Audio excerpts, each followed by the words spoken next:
and we'll see how we go on that. So, hot favourite, Catherine, in the shape of my tent or yours.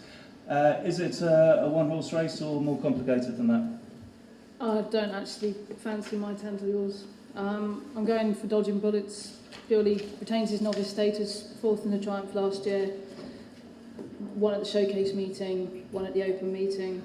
Just think, he's shown he actually loves the undulations. I've backed him already at 14 to 1. I think Luke, was he 9s now with you guys? Indeed he is, yeah. And he really likes the contours of the track, Dodging Bullets. He's also won at Galway, he's won at Sligo. And I think his piece of form in the Christmas hurdle at Cheltenham, behind the ill-fated Darland, is something else. So yeah, Dodging Bullets for me. Morning. I'm a Melodic Rendezvous fan. Have been for a while, and Jeremy Scott is a very good trainer. I think that the horse, as a 7-year-old now, has a little bit more experience than some of the others.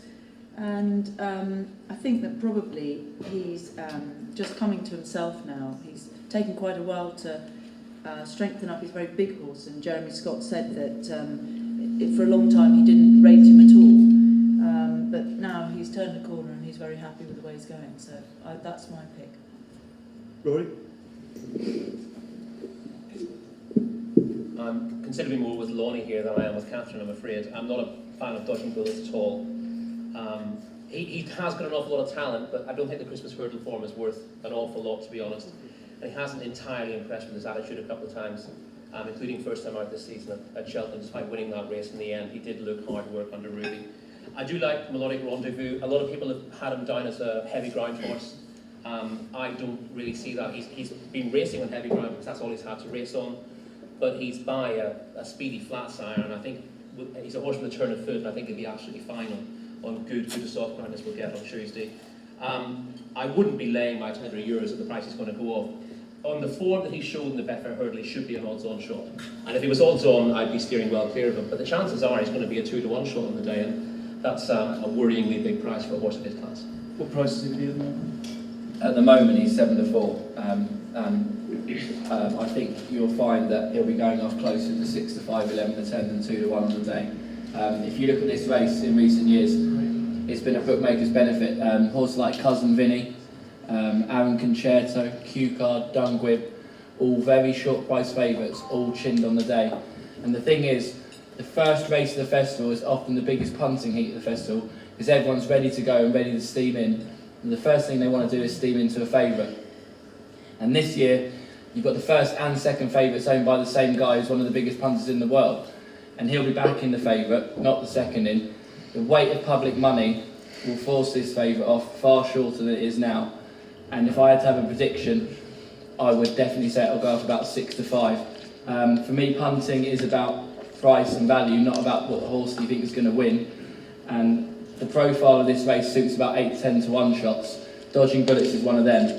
And if Melodic Rendezvous had P. Nichols or W. Mullins written next to it rather than J. Scott, it would be a 5 or 6-to-1 shot. So the likely winner would be the favourite for me, but at the prices, it's not a bet. Those two each way would be much more the value. Tony? Yeah, my jury's still out on my tent of yours. It ticks a load of trend boxes, but for the record of favourites, as Luke was saying, the last 8 winners were priced 6-to-1 or bigger, and the last 8 favourites were beaten. Dodging Bullets for me, I'm not convinced he's a 156 horse. If he runs to 156, he'll take a lot of beating, but I failed to see him running to that mark, to be honest. Can I just say, the assessment of wide margin novice winners is one of the most difficult processes I find in racing. I don't know, I'm pretty sure you guys know what I'm on about. With when you get a wide margin novice winner, it's pretty difficult to access, to work it out basically. The two I'm interested in, a strongly run Supreme will suit Puff and Billy, but also Melodic Rendezvous won the Tolworth Hurdle at Sandown with Pendara, who's a good horse actually, and has been recently bought by JP McManus. Melodic Rendezvous improved with every run. He's won at Cheltenham in December, quickening well after the last, and travelled well at Exeter in the listed when he beat Puff and Billy. Personally, I'm not interested in highly touted Irish-owned or trained shorties in the first race, to be honest with you. But Unna 2, if it's still in, interests me more. And bullet points I've got down here is discount Puffin Billy's last run. Wasn't his ground, to be honest. Don't underestimate Melodic Rendezvous. And if Melodic Rendezvous runs a big race, have a look at which race Pendara ends up in. He's entered in the Coral Cup, the County Hurdle and the Martin Pike. So Pendara, if Melodic Rendezvous runs a big race, just have a look at which race Pendara's in. Or Pendra, rather. Pendra? Silviano Conti. Right, sooner or later. Ben? Yeah, my kind of yours, clearly worthy favourite. Acts a bit of devil's advocate maybe. If you look back at his Betfair hurdle race, McCoy had him on the rail. It was a slow pace. He had his horse where he wanted him to be. He's not going to get that in the Supreme. There was little pace on in the Betfair hurdle. It's probably going to be quite a quickly run race in the Supreme. He's there's going to be a lot of bumping and barging. Do I want to be backing a short price horse that I'm not sure if he's going to be suited to argy-bargy of a Supreme? Don't get me wrong, I can see him winning, but it's just not for me. For me, I'm looking at the Mullins hand. I don't know what hand he's going to play, but Champagne Fever, he's a big price. Difficult race to win from the front. He did manage to win from the front of the bumper, so we know he handles the track. You keep shoveling the coal on him, and he'll keep finding, he'll keep responding. He could, if they get an easy lead on Champagne Fever, it could be hard to peg back. Quite like Mozeltov, if I'm honest with you. Impressed me in his last few hurdle starts. Likeable attitude, jumps well, responds to pressure. Mullins himself has said that he should have more improvement to come on better ground. I would probably agree with that. So Mozeltov and Champagne Fever, providing they line up, I would like to have both of them on my side against my 10 of yours and Jet Ski, to be honest. At this stage, Steve, do you know what horse you'll be putting up for the Supreme? Couldn't possibly comment on that, but I was interested that Tony said the jury's out on the favourite, because I was a bit unnerved by the amount of people on the panel. When there's usually 12 good men in true, I'm usually the other side with a guy with a wig on looking rather funny at me, and I'm glad that Jonathan left his at home tonight. So, but the serious business of the Supreme Novices Hurdle, the favourite, my 10 to yours, will win. He won the Betfair hurdle, a very competitive handicap hurdle, probably the top handicap hurdle of the season, at Newbury. Won it easily off 149. A horse called Make a Stand won that very same race off 140. He went on to win the champion hurdle. If you look at recent horses that have run well in the Betfair hurdle, horses like Darlan last year might have won it if he hadn't have fallen 2 out. Get Me Out of Here was another horse that won the Betfair hurdle, came to the Supreme Novice, was only just beaten. My 10 to yours, it's probably the best of the bunch. I think it's 7-4. Our generous bookie will lay any of 7-4. I would go and bet with him. I think it'll win. Mark, my spies in Ireland tell me that not only do you spend a lot of time singing, but quite a lot of time studying form as well. Yeah, I'm a massive racing enthusiast. Not a day goes by when I'm not on racing post or at the races or anything else. I'm absolutely racing crazy. This is obviously a very, very competitive race, and my 10 to yours, I think he has every right to be favourite. But I have one concern with him, is settling. He can be very, very keen in the early stages of his races, and that's the one thing that puts me off. There's going to be a lot of hustling and bustling in the Supreme, and I know McCoy is a fantastic rider, but I'm not sure whether he's going to be able to settle him early enough. Jesky, I'm a big fan of, and he really wowed me at Leopardstown at Christmas. The way he pulled away, and I know Wahib he's disappointed since, but I know he's well thought of down at Dermot Wells, and he pulled away from him very well. My one concern is as well, he's only won in short fields, and last year in the Champion Bumper he got really muscled out of it. Champagne Fever, I do like, but I'm not too sure whether he's going to go for the Albert Bartlett with the drying ground. He knows well how to do it around Cheltenham, and as the lads were saying, dictate the pace. Probably Rock Critic at a big each way price. he's been campaigning for this race from day one before he even ever stepped foot on a racetrack over hurdles. He's a hundreds performer on the flat. He's got an amazing turn of foot, and I know the guys down at Moyglare Stud like him a lot, and he'll be my each way bet for it. Other than that, if Champagne Fever lines up, he's got a good shout, but probably Rock Critic each way is my best value in the race. Nick? Yeah, it's not very often I've agreed with Steve Jones in the past, but I've got to say I do on this occasion. I think the point to make about My Tent or Yours, he does bring a huge standard to the race. He's got an official figure of 162, which would see him running the champion hurdle most years. He's really not far off that kind of standard on that figure. If you can reproduce that, I think he can even afford to run £4 or £5 below his best and still win, because I think Dodging Bullets is next best in. I think he's rated £6 lower than My Tent or Yours. And nobody's really given me a convincing reason why he won't win. He might not get up the hill. Some people have said he might not be suited by a strong pace. But, you know, in days gone by, Nicky Henson said that he would be suited by a strong pace and would have been inconvenienced by a slow pace as he got at Newbury, because he does tend to pull very hard. But the Newbury one was magnificent. I think the right horses finished the second and third. Cotton Mill was second, Swing Boulder was third. They were the right horses to finish in the frame. I think it adds value to the form. And AP McCoy has chosen him over Jeski. He could have ridden both. They're both owned by his patron, JP McManus. He's stuck with My Tent Yours. I think that's a vote of confidence. AP's not worried about his chances, then I'm not worried about it either. I think, you know, on price grounds, he might not be for everyone, but I think he's very much the most likely winner. We've started off at a great pace, so I'm just going to take this opportunity to introduce the panel.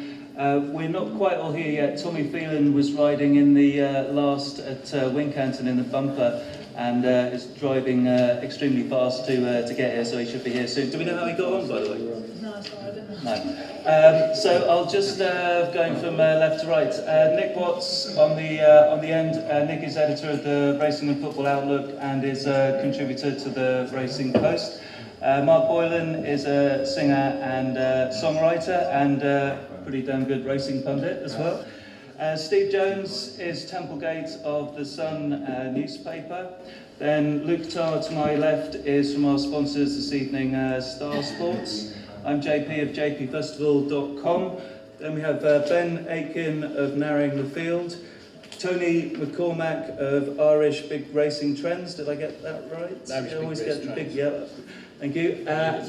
And Rory Delagi won numerous publications really, but Time Form Radio, probably your most well known. Catherine Fry writes for JPFestival.com and is also the Cotswold Style racing correspondent. And last but not least, Lorne Hill, trainer, who is with us this evening. So on questions, if you don't mind, we will take questions at the end. The food is there if you just want to get up and help yourselves, that's fine. But we are going to... Excuse me, I'm Go on. going to be here at the end, so can I just put a really Go on, Anne, quick yeah. question? Yeah. I know that Cheltenham Racecourse does brilliantly in maintaining the field, but if it's going to be what's looking like soft at the very least, how is that going to affect some of the favourites, some of the leading contenders? It's a good question. I'll take part of that, I think. I mean, I'm not sure that totally convinced that it is going to be soft straight off. I think the interesting thing is if it isn't soft, if it is going to be good on the good side, then normally, you know, you would take serious notice of Cheltenham form, particularly festival form, and I think if the going is sort of on the better side, then that is going to hold more true this time round than usual even, because a lot of the form during the winter could perhaps be, I wouldn't say written off, but perhaps isn't to be relied on as much as it might be, because it's just been run on different ground. I don't know if anyone else wants to pick up on that at all. I don't think the ground is going to necessarily inconvenience a lot of the favourites, but it may well benefit some of the outsiders. So there might be some that are further down the list that it'll be more suited to. So if you're going for an each way, you might take into consideration the ground on if a couple of them might have underperformed, look closely to make sure it wasn't just the ground. But off the top of my head, I can't think of many favourites that will be inconvenienced by the bear ground. But I certainly think there'll be some outsiders that will be more suited by the ground. That's what I would think. So. Thank you. Thanks, Ben. Moving on to the big race on day one, the Champion Hurdle. Comedy of Errors was the last horse to regain the Champion Hurdle crown in 1975, and Hurricane Fly attempts to do that this time around. Despite there being only 10 runners, it looks a hugely competitive race. Steve Jones, what do you make of it? To start with, Hurricane Flies like a bully. He likes beating up inferior opposition. He got beaten last year. I can't see any reason why he won't get beat again by the same horse. Rock on Ruby won it last year. I think he'll win it again. And only the prospect of a lot of rain over the weekend would put me off that. He reminds me a lot of a horse called Hardy Eustace, who was a bit of a surprise winner of the Champion Hurdle. Was underestimated the following year and won it again. He's a very tough horse. Harry Fry trains this horse. He's in his first season. He was assistant to Paul Nicholls last year and basically trained the horse last year. But his strike rate is phenomenal. He's had about 50 odd runners, and I think he's had 17 winners. He's a trainer who knows what he's doing. He's got a horse who's got the proven class, and Rock on Ruby I think has got exceptional chance. I'm keen on Grand Due, but he's only run once in 15 months. You've got to worry about that a little bit. Zarkandar, I think, is a horse that's got a good chance again, but he was beaten 6 lengths in the race last year. I'm not sure he's improved that much. You'll see him over further, and then you'll get him down in the likes of Binocular, who is unreliable. Cinders and Ashes won the Supreme Novices last year. Would have a chance, but horses that win that race for some reason haven't got a good record in the Champion. So I think at around 6 to 1, 5 to 1. 5 to 1. Industry shortest. Surely you can do better than that. We're clearly judges like you, Steve, seeing the value and shortening up the ones that we think are the runners. We'd also be biggest in the industry, Hurricane Fly. That horse won this race 2 years ago at 11 to 4. It's nowhere near as good as it was 2 years ago. It ran a stinker last year. It's plodded round on bottomless ground, beating up horses it has every right to in Ireland. It's the worst value bet of the entire week. The most likely favourite in the championship races to get beat, and the horse we want to lay more than any other favourite of the week. And I think the 3 in behind it all have every right to beat it, and I wouldn't be surprised if Zarkandar, Rock on Ruby and Grand Due all beat it home. He'll say 3 to 1. Yeah, you can have your £4.30 at 10 to 1, and then when you want your other 96 quid or 196 quid, you know where we are. Mark, it's an Irish-trained favourite. Do you agree with Luke or disagree? Hurricane Fly, obviously, he's very, very good. I'm impressed by him. But the horses he's beaten in Ireland have been the same horses over and over again. I think Zarkandar will definitely. He won't be. Last season, Paul Nicholls said he was a shell of himself last year when he ran the Champion Hurdle. And I think 92 is great value over there for that. I think he's got a right chance. Cinders and Ashes, he's kind of, there hasn't been much talk, and 10 to 1 is still a little bit skimpy about him. I thought he'd be a little bit bigger coming into it. The one thing about him is though, if he gets a march in him in front, it could be a kind of a Rock on Ruby situation. He keeps on plugging on, and I saw a great headline there during the week. Cinders and Ashes loves the thunder of footprints behind him. He really keeps on plugging on and plugging on. Hurricane Fly, he'll be rattling at the end. It all depends on what way the race will unfold. But I think Zarkandar's got a right chance. I'm not sure if Grand Due is a battler, but if he does show a bit of bravery, I think he'd be bang there as well. But Zarkandar for me. Nick, are you for the Fly? No, I'm absolutely against him. In contrast to Catherine, I know you'll come to in a minute, but no, he's my lave of the festival, and I promised to shave my sideburns off if he won the race, which will please my mother. She'll be very happy about that because she doesn't like them. Just leaving the others aside for a minute, I really don't see why I should beat Rock on Ruby. He's 5.5 lengths behind him last season at Cheltenham. Rock on Ruby certainly hasn't gone backwards since then, I don't think. It might be more to do with the fact that he's got H. Fry next to his name rather than W. Mullins. Explained the prices. I can't see any good reason why Rock on Ruby's 5-6 to 1. Hurricane Fly's drifting out to a more acceptable 9 to 4 now, but I mean he was like 5-6 to 4 last week. I think that's a ridiculous price.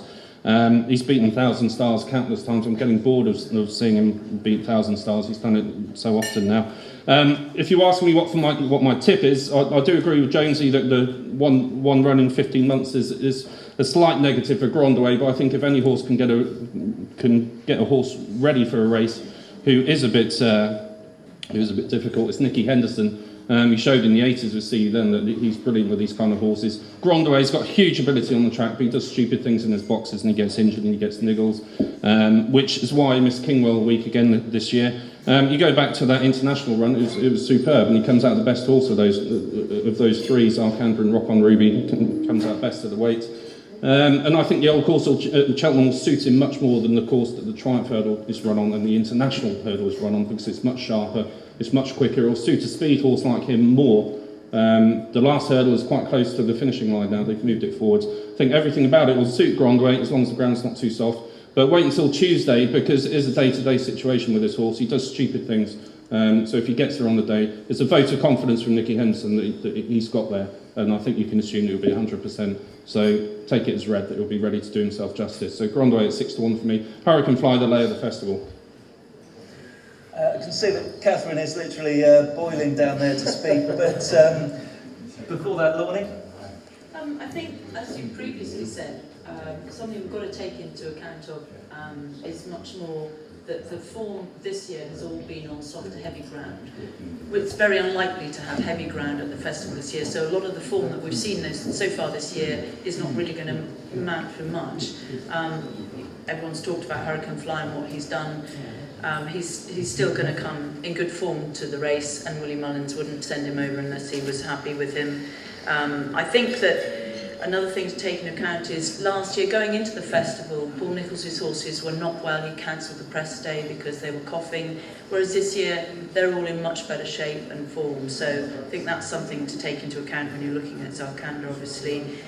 I'm very much in the Rock on Ruby camp. I think everything Nick has said about him is right. I think that, like I say, Harry Fry is obviously a very good trainer on the up. He knows exactly what he's doing.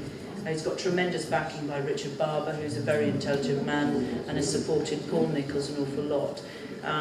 So things like that, I think, make for all point towards Rock on Ruby. But one thing I will say is that Nicky Henderson's just got quite bullish about Binocular again, and I know we know all that's gone on. He's a 9-year-old now, but he has actually got quite bullish and says he's come back to himself and he's in great form. So it's something not to ignore. But I'd go for Rock on Ruby with each way on Binocular. Catherine, I expect you've got a few words to say. Yeah.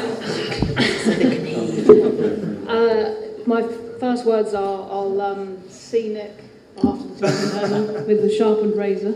Hurricane Fly. Basically, won the 2011 Champion Hurdle. Horse clearly wasn't right last year. You're looking still at a horse that was good enough. Well, he didn't ever run in a group race, but when he first came into the care to Willie Mullins considered running him in a group race on the flat. He is that good. He has that electric burst of speed. Last year, clearly wasn't right. Ruby squeezed him at the top of the hill. There was absolutely nothing there.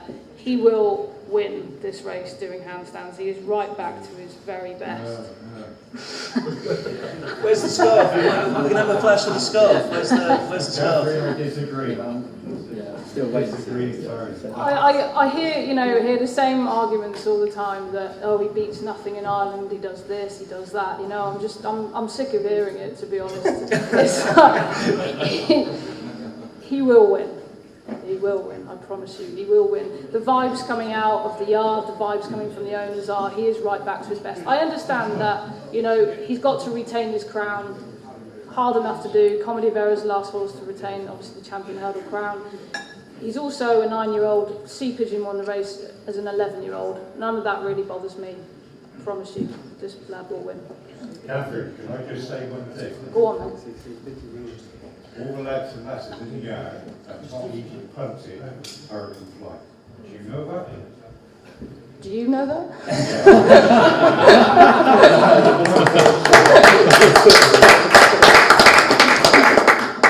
I'd my voice to the descent as well. The rest of them blog it's in like Hurricane Fly. The rest of them blog are like Zarkandra. So welcome to Tommy Phelan, who's just arrived. Take a seat then. Just while Tommy's settling in, Rory, Champion Hurdle. I haven't a clue, to be honest. There's several that I like in the race. Briefly on Hurricane Fly, Catherine defends him brilliantly. The horse that he keeps beating, that people slag him off for, has won 750,000 in prize money. And he can't really do anything other than beat the same horses up, because that's the opposition he's given. He's won 14 Grade 1s.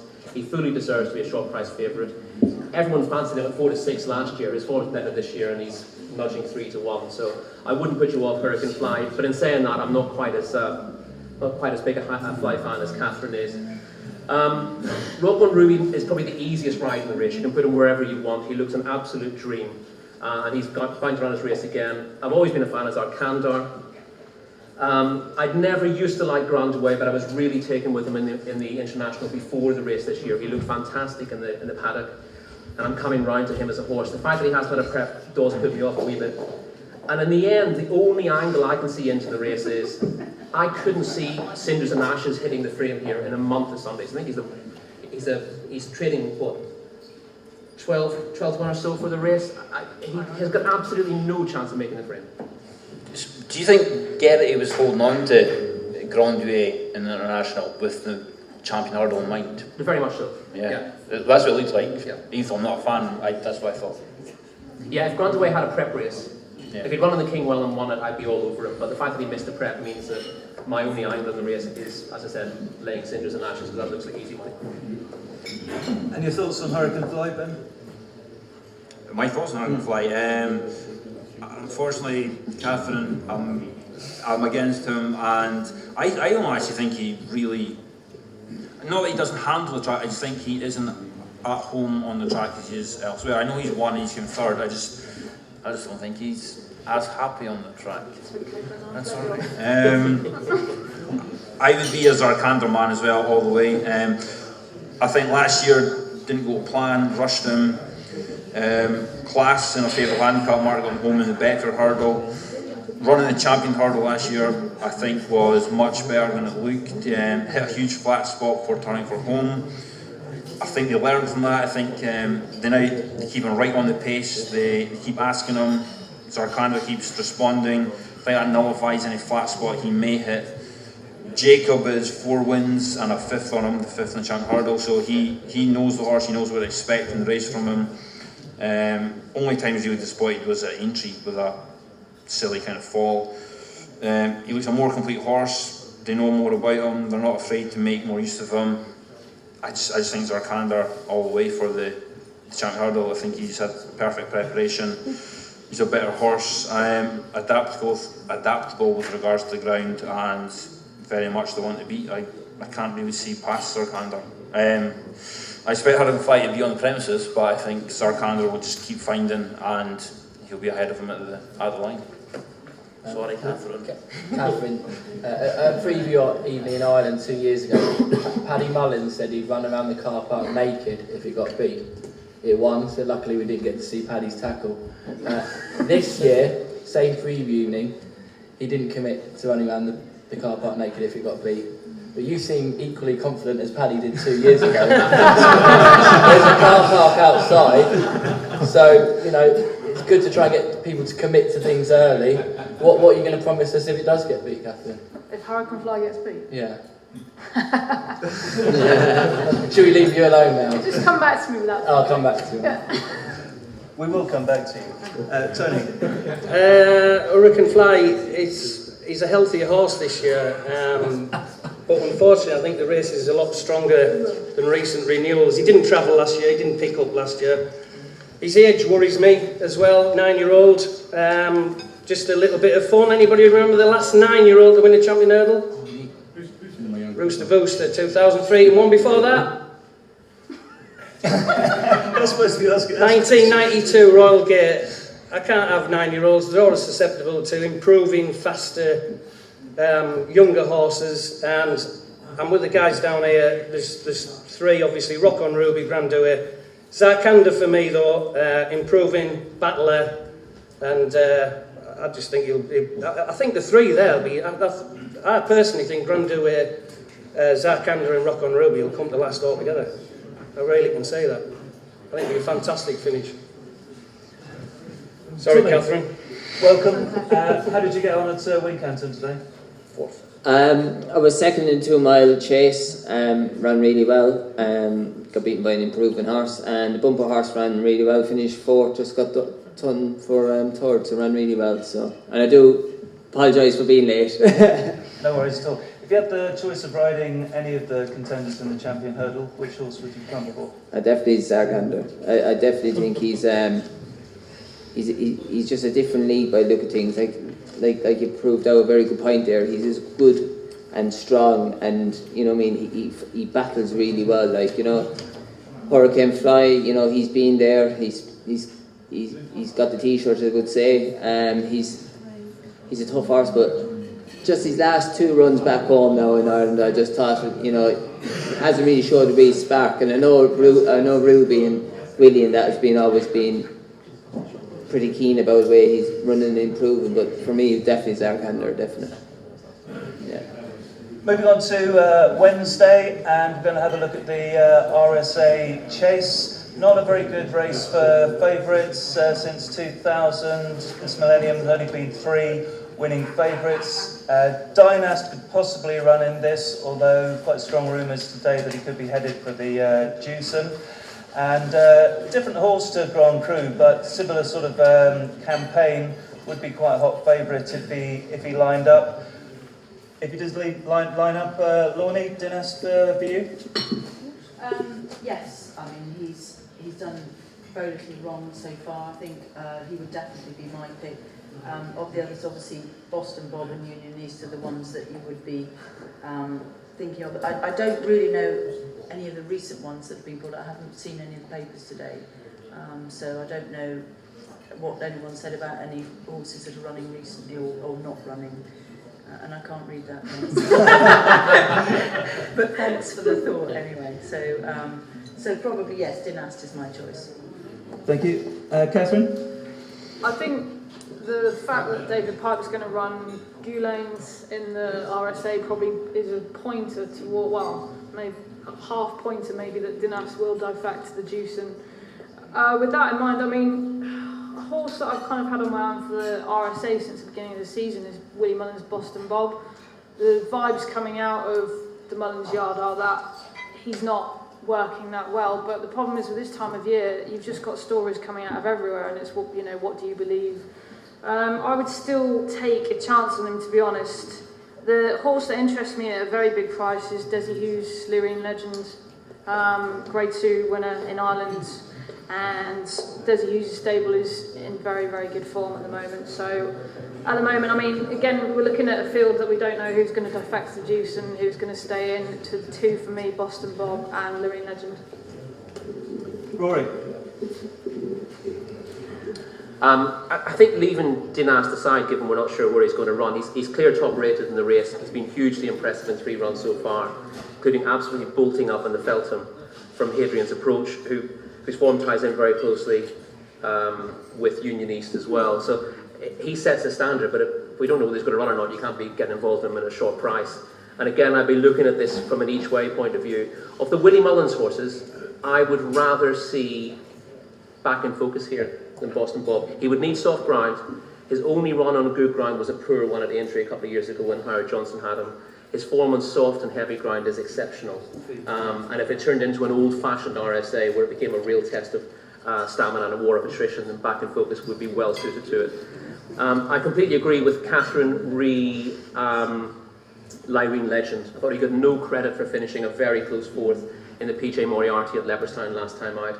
Led over the last and fought back really well on the unfavoured inside of the track, beaten less than a length in the end, and everyone ignored him because he came 4th in a 6-horse race, but I thought he'd come out of that with a lot of credit.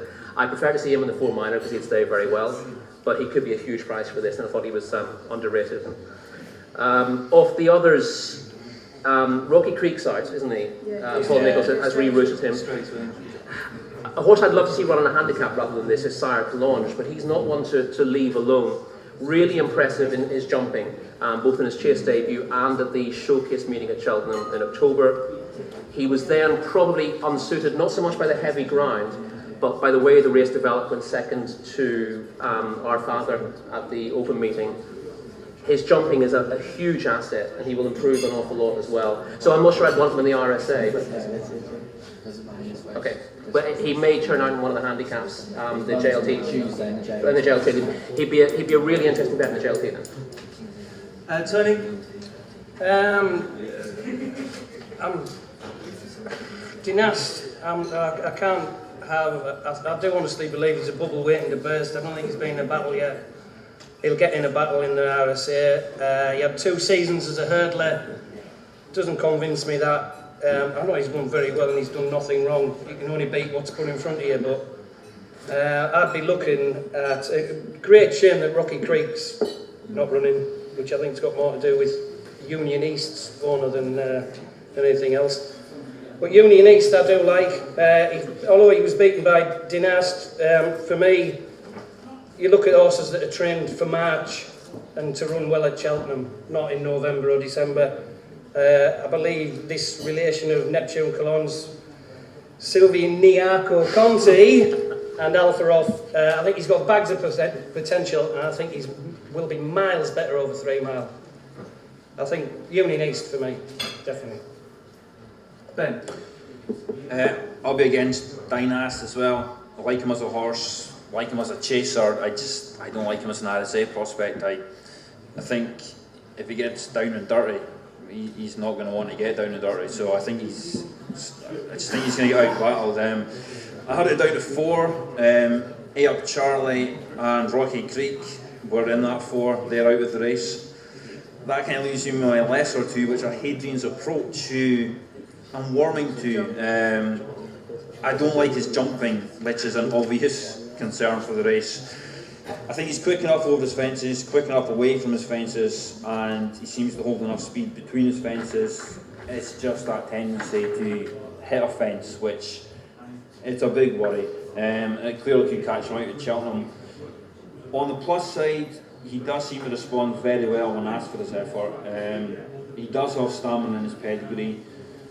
I would say he was a good second in the Felton. The others were pretty well beaten behind him.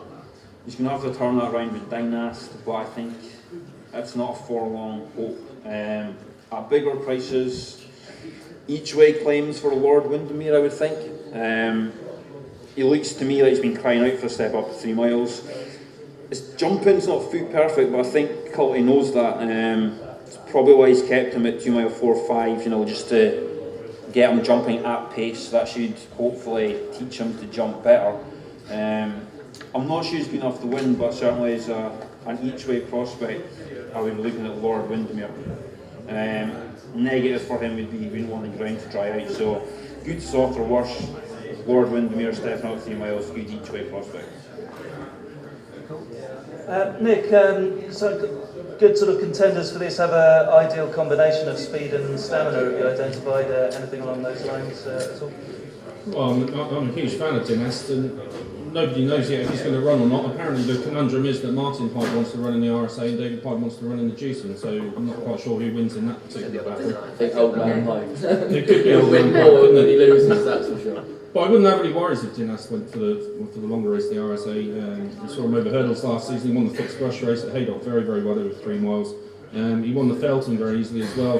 And he looked like a fresh horse to me. He didn't look like a horse who was tiring. It's very heavy ground at Kempton on Boxing Day. But he jumped the last 3 fences as well as he jumped any of them. Looked really, really fresh. And I know there's a massive stack against Felton winners going on to win the RSA. I'm not really quite sure why that is. And if there's any stable better at bucking the trends than the Pipes, then I've yet to meet them. They love bucking a trend like that. So I've got absolutely no concerns on that score. But it's just a wait and see job. We're not going to know till very late. I don't think we're going to know till Monday as to where Dynast is going to go. If he doesn't go, then I'm with Catherine on Lyrene Legend, 41 Cracker, and PJ Moriarty last time out. And probably he might well have won the Topaz, a Grade 1 chase at Leopardstown earlier on, just after Christmas, but he fell 3 out. Very unlike him because he's normally a very sound jumper. So Lyrene Legend is just the kind of horse you're looking for, I think. But if Dynast runs, then I'm not looking anywhere else. Thanks. If I could just ask to keep the chatter down a touch, please, while the panel is speaking. Thank you. Mark, there's a few Irish contenders here, English or Irish for you? I'm fairly mixed at the moment. Like Catherine, I am attracted to Boston Bob. There's one thing about him, he can hit a flat spot in his races, and and losing momentum, especially coming just before the hill, that's absolutely very, very dangerous. Like, I can see him slipping into a bit of a trap there. He'll fly home like the last day at Leopardstown, but will it be too late? Because Dynast is just, the way he's really impressed me with his jumping, and he's a great turn of foot. We've seen it over hurdles in the past. But the last time at Kempton, he really wowed me, especially in the ground that he won it in. And this whole thing with Union East and Hadrian's approach, I think Hadrian's approach was very unlucky last time out when he bobbled down his head 2 out, but still rallied to come back. I think he was only beating a short head or something. But there was, I think, 8.5 lengths between Union East and Dynast at the November meeting when he beat Fingal Bay. And when he beat Hadrian's approach in the Feltham, there was 9 lengths. So they're very right, and the form has just worked out as it should. Obviously, neither horses would have been ripe at the time, but Dynast for me, I'm interested by Boston Bob, but I can't have him if he's going to slip into that. If he hits that flat spot that he can, like last year in the Albert Bartlett, he was shoving. That Ruby was hard at work from a long way out. That's my worry with Boston Bob, but Dynast for me. Assuming favourite runs, Tommy, for or against? Definitely for Dynast. Tom Scudamore. I know Tom really likes this horse, but even all the pipes, they do rate him a lot, and by the sound of things, they rate him more better than Gonkaroo. And I've been impressed the way he's done it this year. And don't forget, the weather is changing a lot as well at the moment, so it could end up being soft enough old ground. And if he does run in that on soft ground, I think he's a clear winner myself, really, to be honest with you. Steve? I'd be against him. I don't think he'll run in it, to be honest. I think he'll run in the shorter race. Boston Bob's slow. Union East was well handicapped when he won at Cheltenham in December in the big race. One thing I can tell you, Gouland's been confirmed to run in this, and that means that Gouland has been confirmed to run in this, and I think he'll win. I think he's massively overpriced at 14-1. Might be a bit bigger elsewhere, but he's very tough. They threw him in. He's only run once over fences in a graded race at Wetherby, which he won against more experienced horses. He's very tough. He won over hurdles at Cheltenham. Massive price for the pipes.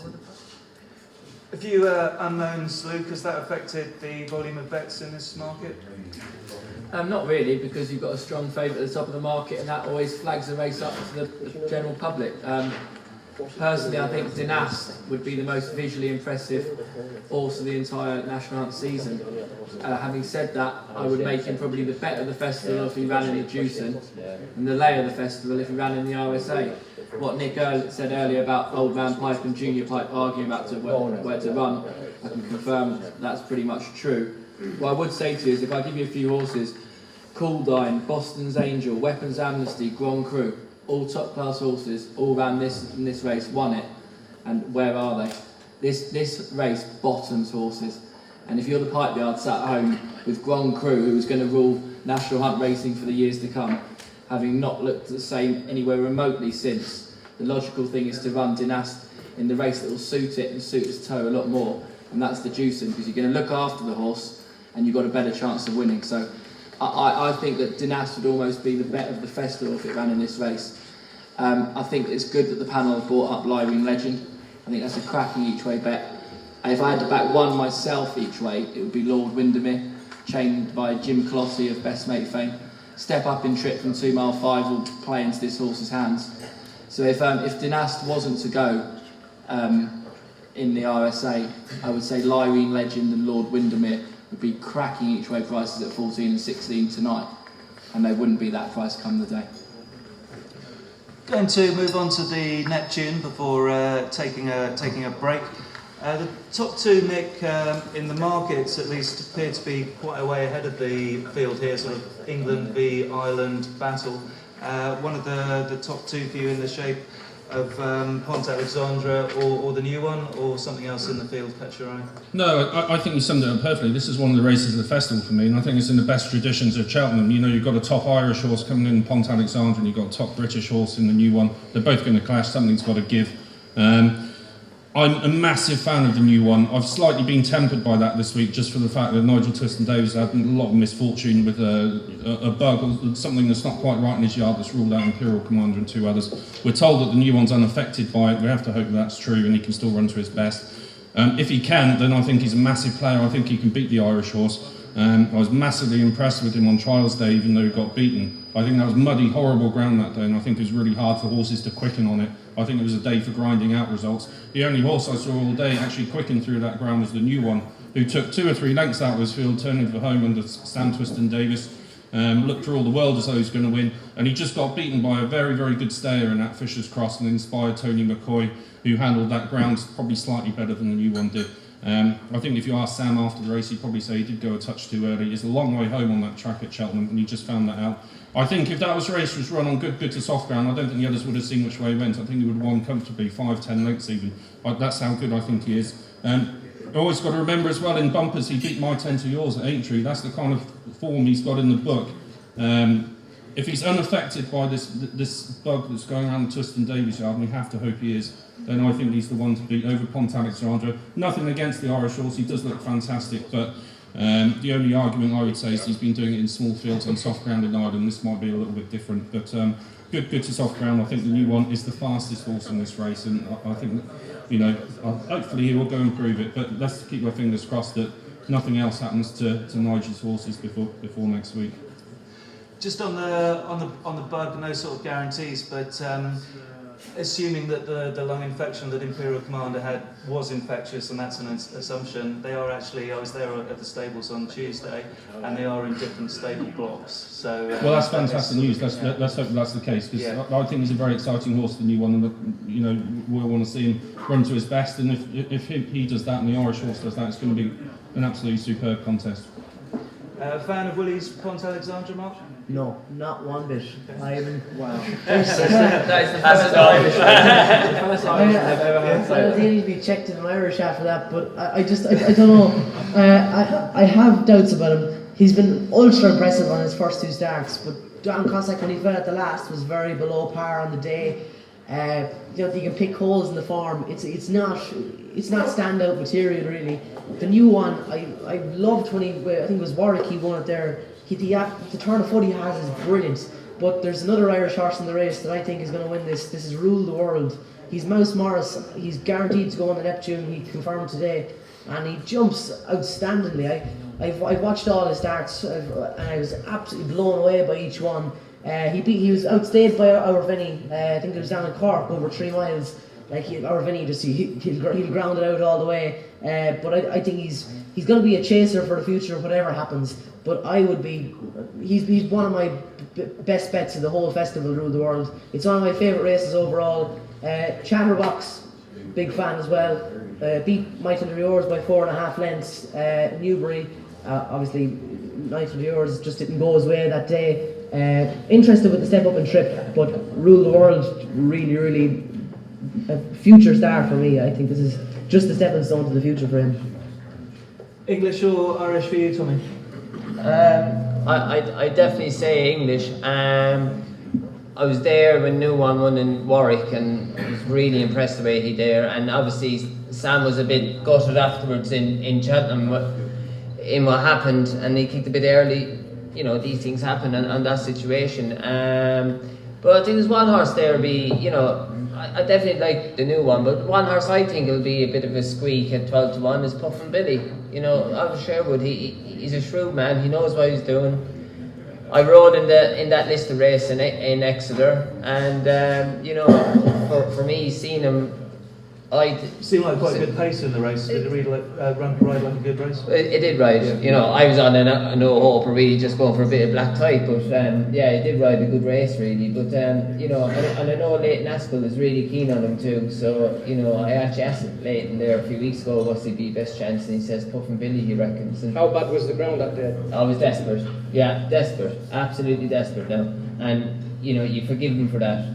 When you win an Ascot and all that, you could, you can't be impressed with it. And I think at 12 to 1, it's a cracking little bet for him. Could you tell from behind that Puffin Billy wasn't acting on it? I needed binoculars to see where. But Good answer. You know, what I seen from back from the race and all that, like, yeah, he seemed not to like it too much, like, you know what I mean? But, you know, I think for 12 to 1, you know, take the, I think the new one, I'd be quite impressed the way he is, but, you know, for 12 to 1, I think Puffin Billy's a bit of a nice little bet there, I would, yeah. Steve? Yeah, Puffin Billy had a poisoned foot that day, so I shouldn't worry about that. But I don't think I think he's more of a speed horse, to be honest. I don't think 2.5 miles in what will be softish ground is any good for him. Pont Alexandra, you want to be careful about these Irish banker horses because in Ireland they'll toot all round in these trials, go no pace in heavy ground. The races run totally different at Cheltenham. That's a false price. The new one, everyone seems to rave about the fact that he got beaten last time. Well, he got beaten. Get over it. Tapin de Sol, he won last time. The only time he's been beaten is against My Tent or Yours. He's 6 to 1? 11 to 2. You can have 11 to 2 with a generous bookie. Go on, have. He's improving. He's been the most impressive staying hurdler over this sort of trip. John Joe O'Neill, Tony McCoy, Tapin de Sol is the one to be on. Stats aren't very good for cello winners.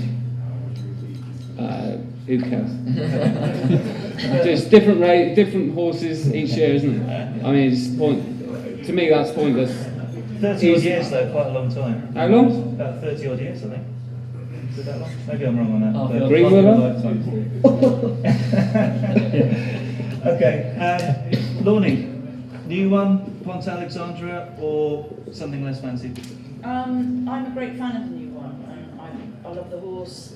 I love Sam Twisted. I think he's a great jockey, and Nigel's obviously a great trainer. I would be worried about this bug though. I mean, these bugs are airborne, but they're also, if you've got, okay, they're not stable next to each other, but you have lads riding different horses using the same tack on these different horses, and that's the quickest way to transfer these bugs from one horse to another.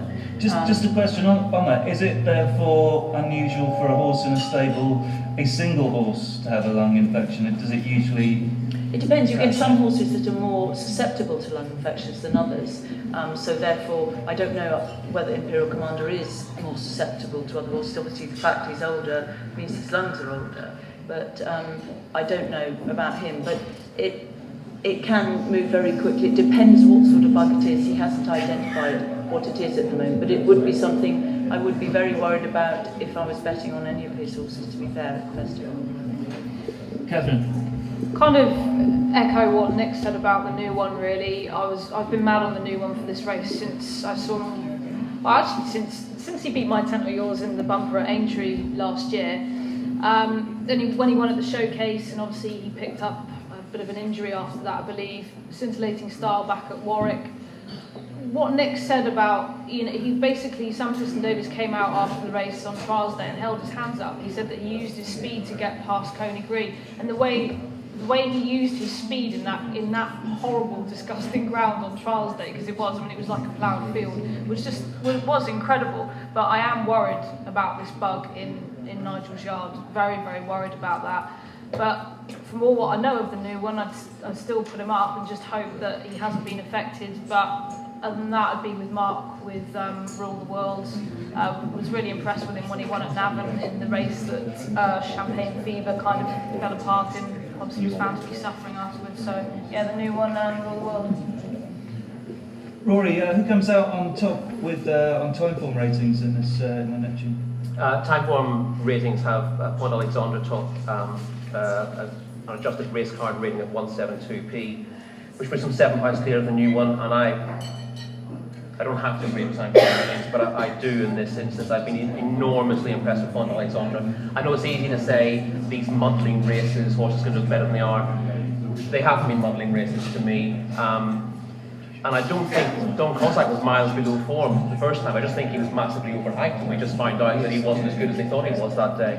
He was beaten miles at the time. Pont Alexandra could have won that by another 10 or 15 lengths.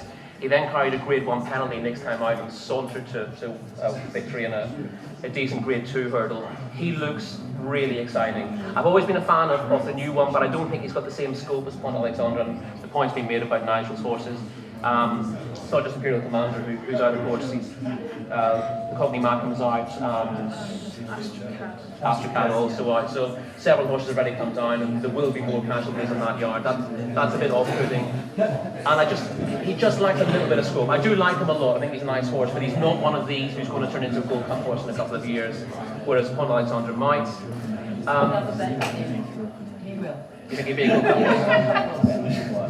The new one will be a Gold Cup horse. Really? Do you think he will jump fences as well? Do you think he will jump fences as well? You think so? He's quite close up. I'm not saying he won't. I'm just. Do you think he's got? Yeah. He just kept saying, I don't know, we don't know about this horse, you know, I'm really, really excited about him. And he's had a lot of good horses through his hands. Do you think he would make a better chaser than he is a hurdler? Yeah, and he's got the speed, the scope. I think he's a really nice horse. That's interesting. Yeah. I like him a lot. So. I mean, I agree he's a really nice horse. I just didn't have him down as physically particularly scoping. He's quite close coupled and quite neat. Very nice horse to look at, but not one that you thought was going to develop massively. John Joe O'Neill is tremendously keen on him, which is very unlike John Joe. I'm not absolutely convinced by the form of either the Winter Novice Hurdle or the Challow. The horse he beat in the Challow Easter Day scrambled home at Huntingdon last time out. It may well be that there's an awful lot more under the tank than we've seen so far, but I was against him anti-post, so he would embarrass me if he won. And that's about your lot, really, isn't it? We'll be going for a break shortly, so if you can just keep the noise down for literally another 5 minutes or so, that'd be great. We Tony. think we're very amusing. We'd love it if you did too, okay?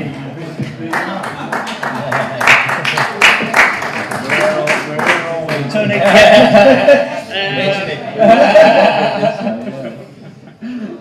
Pont Alexander ticks most of the trend boxes that we've got down, but I'll let Ben explain the performance of German breds at the Cheltenham Festival. You take on the flap.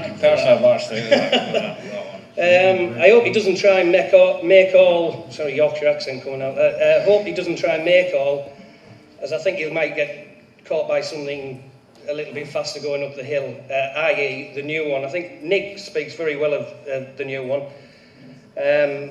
But as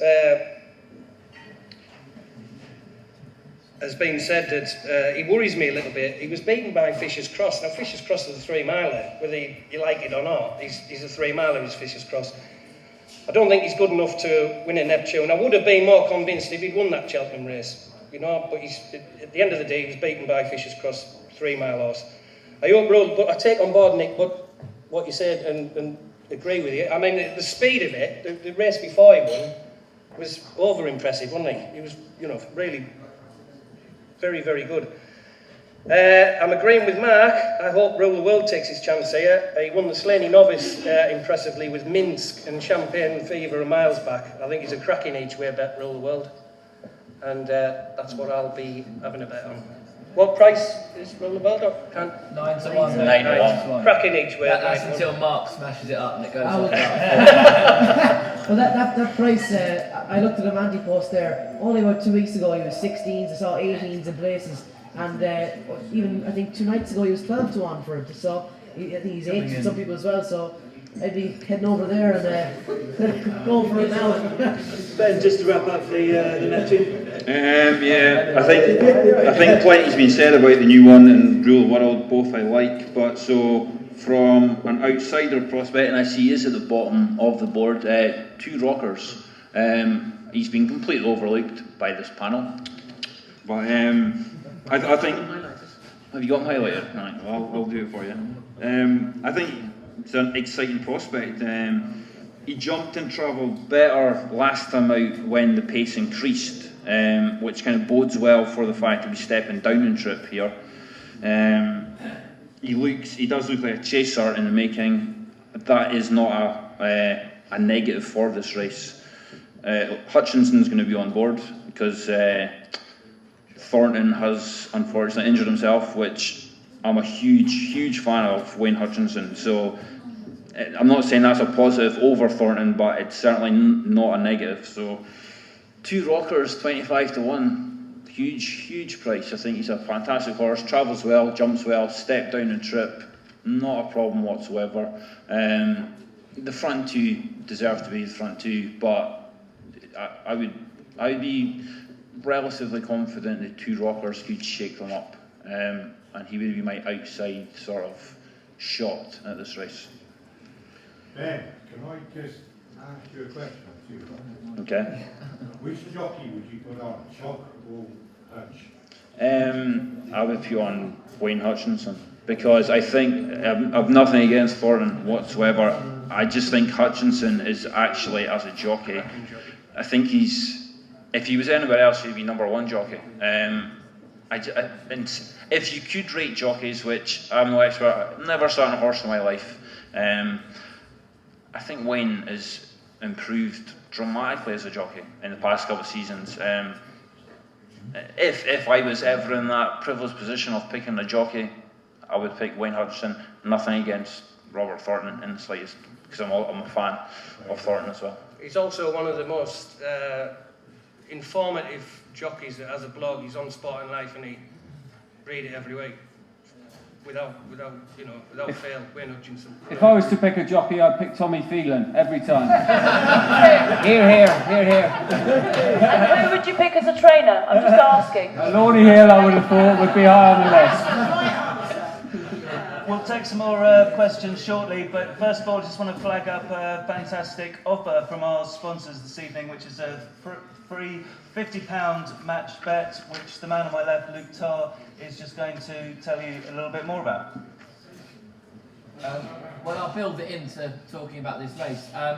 If you've been to any of these in Ireland, or you speak to many Irish people, they'll be telling you that this Pont Alexander's the best horse coming over from Ireland. Prediction time of a bookmaker, I would have thought this horse will go a 5-4 favourite. They're comparing it to Denman already. Denman got beaten this race. If it wins, but you're not going to get rich off it. The price is gone. The new one got beat last time out at Fisher's Cross. Tarquin de Sol will be a better horse than the Fisher's Cross. Champagne Fever won't run in the race if you're interested in that. That'll be running in the Supreme and has been backed for the Supreme today. If you're wondering why Chatterbox was 25-1 on Sunday and is 12-1 on the board now, Sunday morning at the yard, two of the lads that work at the Henderson yard went to Henderson and said that, look boss, I know it's been agreed for months that it's going to go straight to Aintree, but in our opinion, of working the horses every day, no horse is in better health at home than this horse, and we just think it'd be mad to miss Cheltenham. So they told that to Nicky, and he put it to the owners, and the owners said, right, we'll go for it. And that's why it's collapsed from 25s into 12s. On the back of that, if you think about the Tuesday, you've got My Tent or Yours, you've got Simon Sig, you've got Grand Duet, you've got a lot of Henderson Hotpots. If they start going in, 3 are going to come out this race as it is. In the Monodic Rendezvous Puffin Biddy, it's going to go even shorter. But what I'm saying is, with the matching bet this evening, is if you fancy that at 12s, it's automatically 24-1 because you get double the price. Likewise with Pont Alexander, 7-4 there, it's 7-2, likely to go up 5-4, you're going to be on 3 times the price. So when it comes to your matching bet, I wouldn't necessarily have it on the one that you think is a short price certainty, but have it on one that you fancy at a decent price, whether it's a 10s or 20-1 shot, because suddenly you're going to be on at a 40-1 shot. So I wouldn't have the matching bet if it was me personally on Simon Sig, because you're not going to get a real coup out of it. But if you fancy one in a handicap at 16s or 20s, that's where you're going to get a real bit of value. Thanks, Luke. We've got time for 1 or 2 questions, either to the panel as a whole or to any of the panel members before we take a break. Questions? I've got a question to the room. I'm heading straight to the sandwiches in a minute. What do you recommend? No, what have you left? Yeah, exactly. Nothing. They can see we're hungry, I think. Will? What do you guys make of our V Legionnaire? I've seen a lot of people recently begin to oppose him very strongly. David Russell hates him, according to what I've heard, and just wondering what... Davy Russell hates everybody. The trouble is, he'll try and take them along in the article. It'll get in a buckle with Overturn, and it jumps violently right as it is. and that's only going to get worse with Overturn driving it mad on its inside. So I think the logic and the tactics of the race have driven that to drift in recent days, plus the fact that Champagne Fever has been back the day before. That's the yard there, but I think that Overturn will drive it mad. It jumps right when it's out in front on its own. With one alongside, it's only going to make that worse. Will Ruby be riding Arabica Legionnaire? Is that Ruby's mate? Right. Yeah. Right. He's a wise enough jockey. He's not going to take on Overturn. Will he take on Overturn? He's going to go one way wrong. He'll try to catch I don't think he's not going to be stupid enough to take on Overturn. He's just going to go hell for leather. He's not got enough under him to come from behind. Doesn't have to come from behind. He can sit in behind. He doesn't have to come from behind if he is behind. But not right behind, you know. They're sitting in the strips anymore. They're sitting out the back. You can run the race whatever way you want, but Simon says he's just going to. I think he's the real deal. When you hear Nicky Henderson saying he's in the top 10 horses he's ever trained, you know it's serious. Well, I was told about Simon saying that he's a Gold Cup contender in two years' time. He's a Gold Cup horse, and to be saying that at this time and stage, it's something else, you know. Time for one more question, lady in the front. Yes, Susie, from Radio Witcham. What is the impact of Chop Thornton quitting or not being able to compete? What's going to be the impact of that on the horses and the future ride? None whatsoever. No. No, I mean, We got Tommy Phelan, don't worry, we got Tommy Phelan. Of all the yards that have got the best number 2, they've got the best number 2. No, not at all. It's no disrespect whatsoever, but Wayne Hutchinson is a superb replacement.